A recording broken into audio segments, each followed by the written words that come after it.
same as the top as you take it off.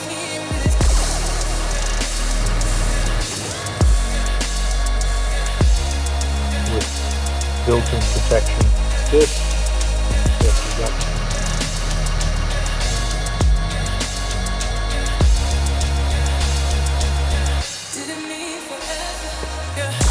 All of the pistons and con rods ready now.